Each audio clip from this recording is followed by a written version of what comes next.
Yo, what's up mga kaduyt? Ayan, welcome back dito sa ating YouTube channel. Kamusta po kayo? At mayroon tayong ginagawa ngayon. So itong wave natin na pula na nakababa pa rin hanggang sa ngayon ng makina. Ayan, baba. So ito ay tagas-tagas na. Ayan, pansinin nyo, tagas na. So binaba natin yung kanyang fork shock at ating gagawin. So part pa rin to ng ating project dito. Tapos ilo-lowered na rin natin. Ayan.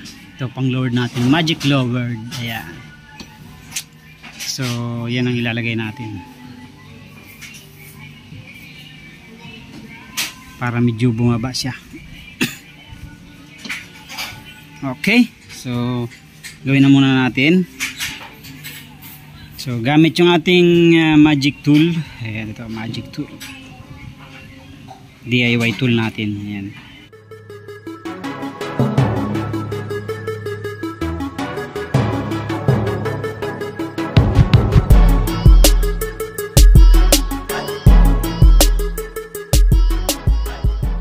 So ganito lang ang paggamit nito mga kaduyt. Suot mo lang na ganyan. Ayan. Tapos higpitan mo lang to. Ayan. At higpitan mo rin to. Hangin na muna natin.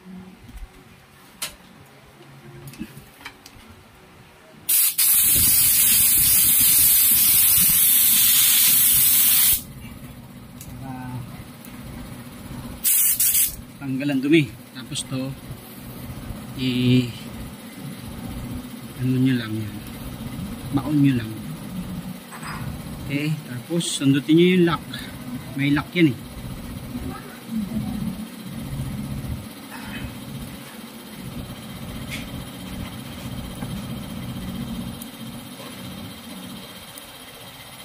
Ayan, lock. Ito yung lock.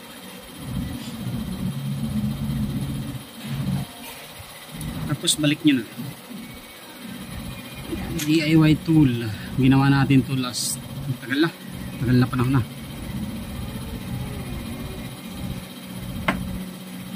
Wow, grabe. Tuyo na oh.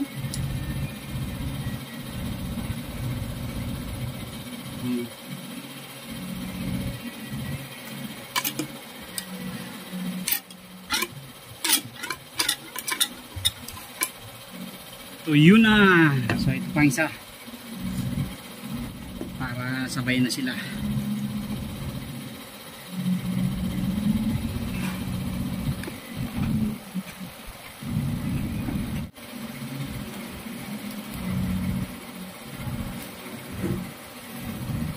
Okay, tapos balik, tapos luwag, dandaanan lang kasi tumatalsik. Oh, yan.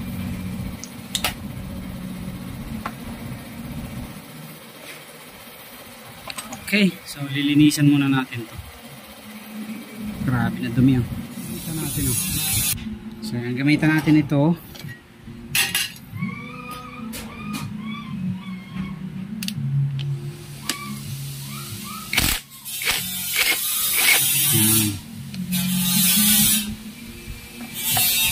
Pagka ganyang mga stab ng matatagal.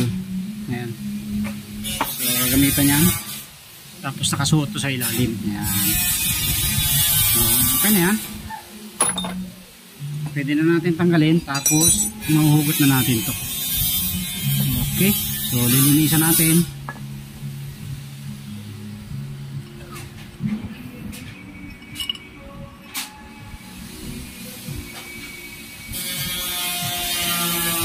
Impact. So minsan kasi mahirap pagka yung mano-mano na ano siya nabibilog to. Kaya importante talaga na may gamit minsan sa pagdi-DIY. Sisira natin.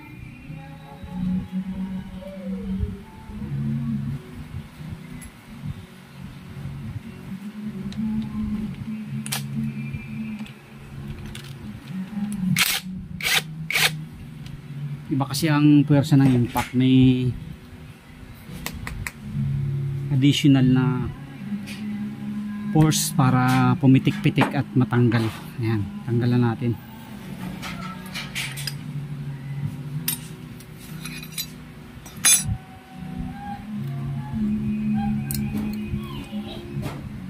Ito yung lock nya.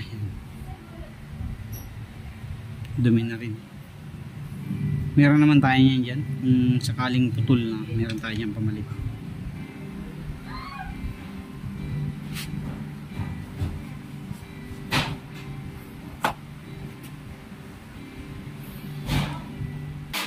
So ito, tanggalin lang natin dito.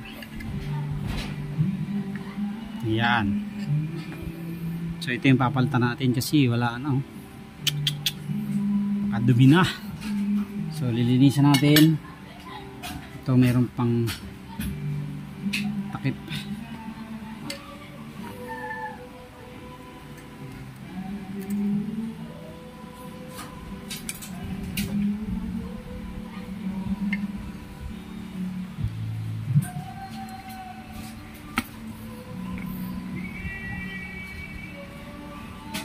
Okay, cleaning muna tayo para matapos na natin. Tapos siset up na natin. Nalinisan na natin lahat. Yun nga lang, talaga medyo may corroded na, tapos medyo may tama na rin yung ano natin. So ibabalik na lang muna natin. Then pag makakuha tayo ng sunset na light din, papalitan na lang natin pag medyo nagka-budget na. So for the meantime, sa ngayon ay babalik na lang muna natin yan. And then nakakuha tayo ng pang lowered dito, yung clutch spring ng barako natin. Ayan, nilalagay natin. Sakto siya eh. Ito. See? So kahit hanggang dalawa sana, kaso wala naman na tayong ganito. Tigisa lang. Okay na yan. Okay, buuin na natin. So itong itong dalawang lock niya sa taas, sa cap, napansin ko parang medyo mayroon na siyang tagas, so wala tayong pampalit. Kaya ang gagawin natin ay lalagyan na lang muna natin ng tiplon, mga 3 ikot bago natin siya ilagay.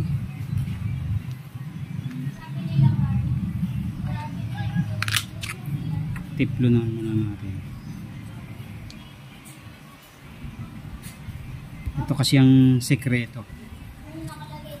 Pagka wala kang makuhang o-ring o wala kang o-ring, ito.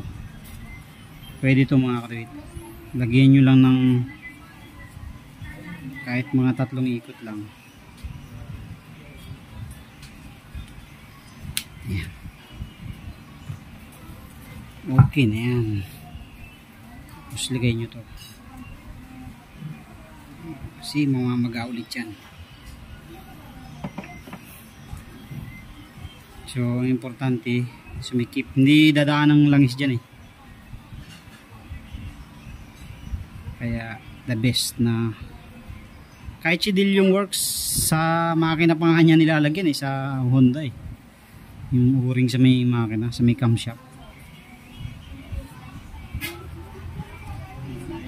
3 ikot lang. Pangit naman pag sobrang kapal, baka hindi na pumasok. See?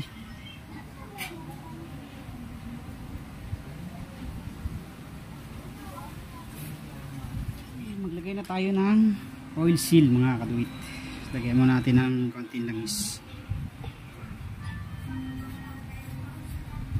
para hindi siya ma-dry kasi bagong linis eh.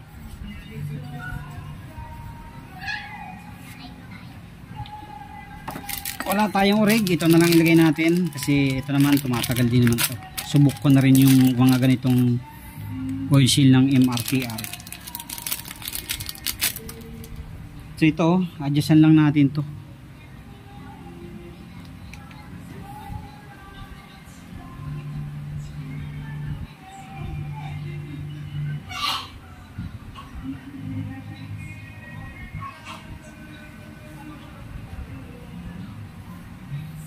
Putulan lang natin ng 6 o 5 na hebla.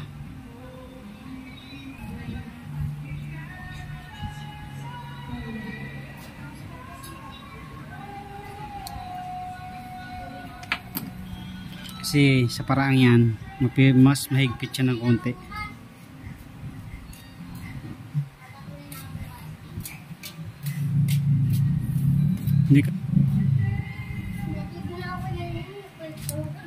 Okay. So yung may malalim na groove yan yung sa ilalim.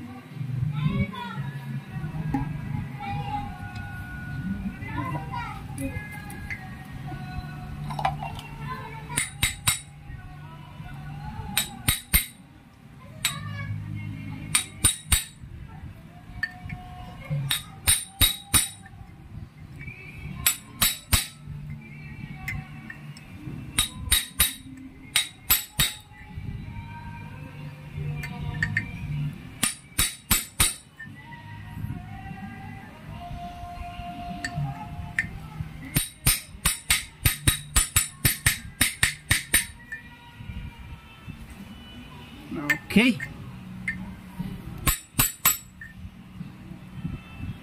Yan. Basta pag lumabas na yung groove dito, yan. Pwede na yan. Lagay nyo na yung lock.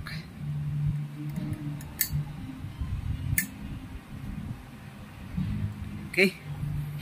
Tapos, ilagay ang fork, ang tube. So, gawa nyo, lagyan nyo ng konting langis. To para hindi ma-damage. Yan. Okay. Tapos, ilagay natin to. So, lagay ulit natin yung ating tools. So, nilagay na pala natin yung pang lowering natin sa, ito yung ansakto sa Wave 125 yung clutch spring ng Barako. Ayan. Kasi yung taba nung, hindi ko alam kung anong clutch spring yung kanina, hindi kasya dito, masikip dito. So kailangan kasya dyan. Yan. Nak, pumunta ka muna ito, kinakikay ka mo, tingnan ang daan ha. So yan mga kadwit, tapos lagay natin dito. Yan. So tingnan nyo yung tanso na washer. Importante yan kasi yan ang magpiprevent ng hindi pagtagas. So pagbalik nito, kahit kamayin nyo na lang to, hindi na kailangan na impakin nyo pa para hindi na siya sobrang higpit. Yan. Okay.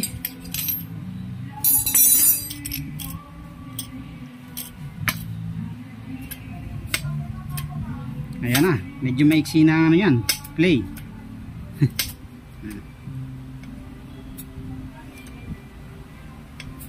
Tapos huwag niyong kalimutan yung kaasawa. Sana yung kaasawa, ito, yung cover, dust protector. Yan.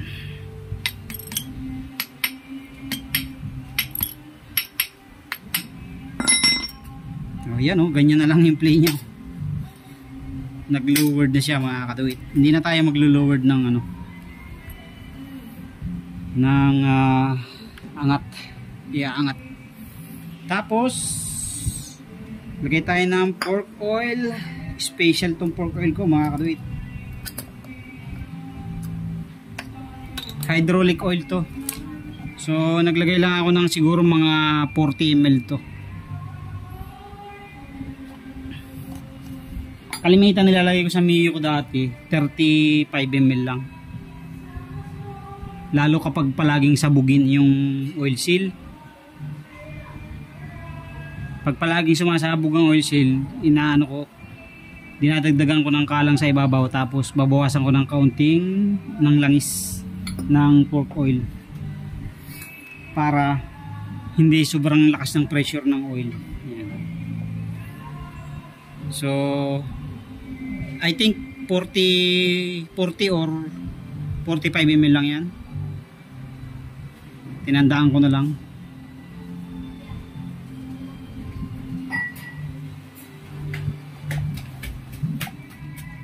Next natin, So ito,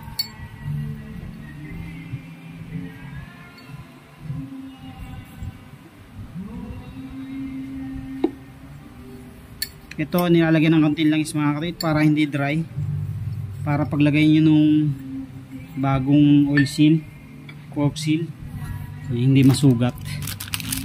MRTR again, mura lang to mga katoid, nasa 50 pesos lang to siguro, ayun ko sa ibang shop. Ayun, bawasan pa pala natin to, around 50 to 70 ang presyohan yan. Sa Shopee may mabibili kayo mas mura, kaya lang siyempre may shipping fee pa din, maliban na lang kung may free voucher kayo, mas makakatipid kayo. At saka kung sa shop naman, mas makakasigurado kayo na tama yung ipapadala sa inyo. Unlike sa online ka bibili, hindi mo sure kung tama ang ibibigay sa iyo. So ito, bawasan din natin to.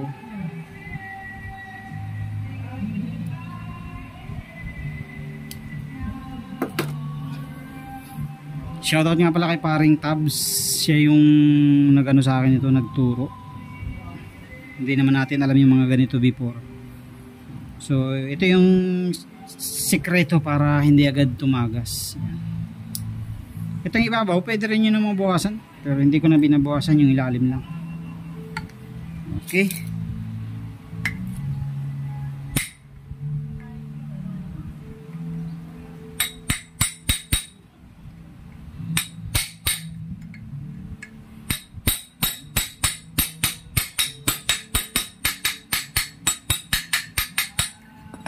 Ito, sakto-sakto talaga itong mga katoid, walang halos alog itong ginagamit kong pang push para hindi masira yung ating oil seal, pork seal.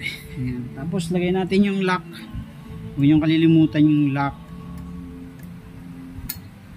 Okay.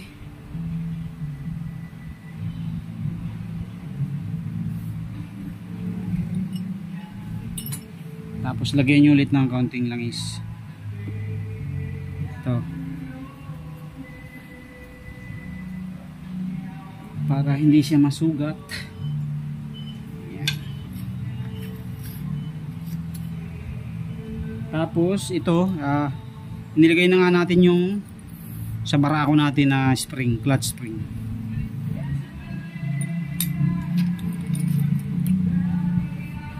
So ito, nalaglag yung kanyang washer, tanso.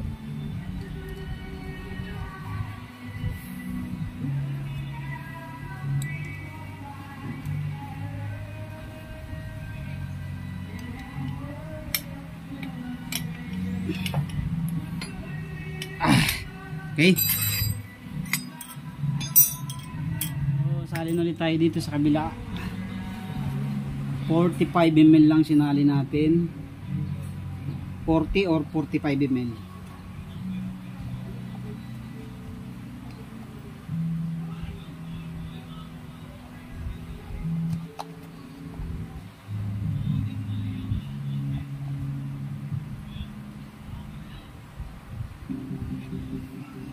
Okay.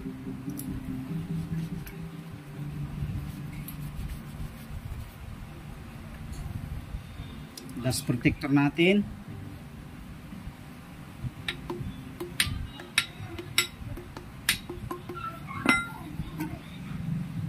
Tapos ang ating ito, mayroong pang spring na nakalagay ito mga kadoy sa ilalim yan. Hindi ko alam kung bakit mayroon pang ganyan. Ito sa totoo lang mga kadoy, simula nung nabili namin to, nung nakuha itong motor na to, ngayon pa lang to na buksan. Hindi ito pinabuksan nung may-ari dati. Pwede na palang hindi natin ilagay yung spring na yun mga kaduit.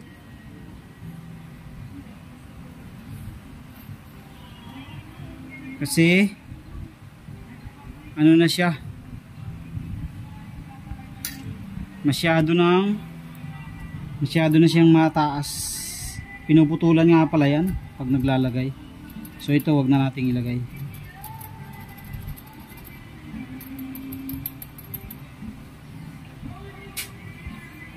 So nakakalimutan ko, pinuputulan nga pala yan pagka ganyan. So since mayroon siyang spring na extra, siguro pwede na to, hindi putulan. Kaso ayun, sakto lang. So lagay na natin to.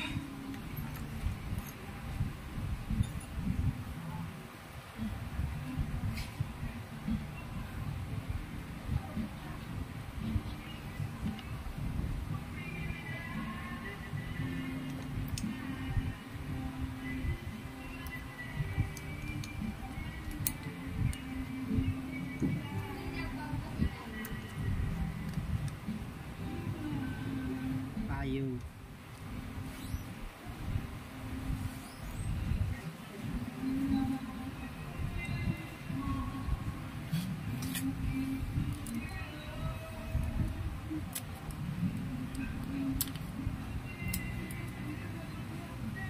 Ensure nyo mga kadawit na naka-shoot sa groove, kasi pagka yan ay sablay, tatalsik yan.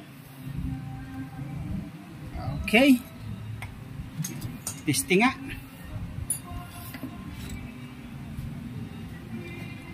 Ayos lang. Ayos lang mga kadawit.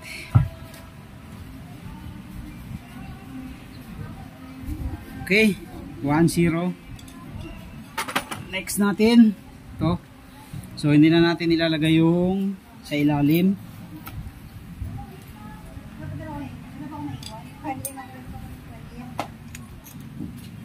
So ito na mga kadit, nilagay na natin. Lagay natin yung lock.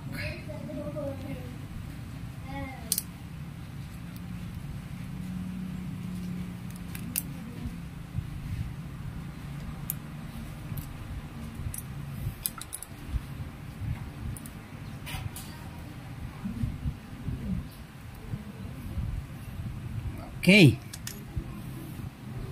Tapos ang kaso.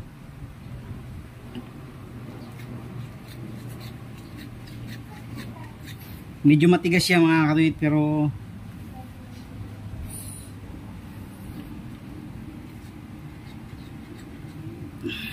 okay na rin yan. Malalaan natin yan sa kapag kinabit na natin.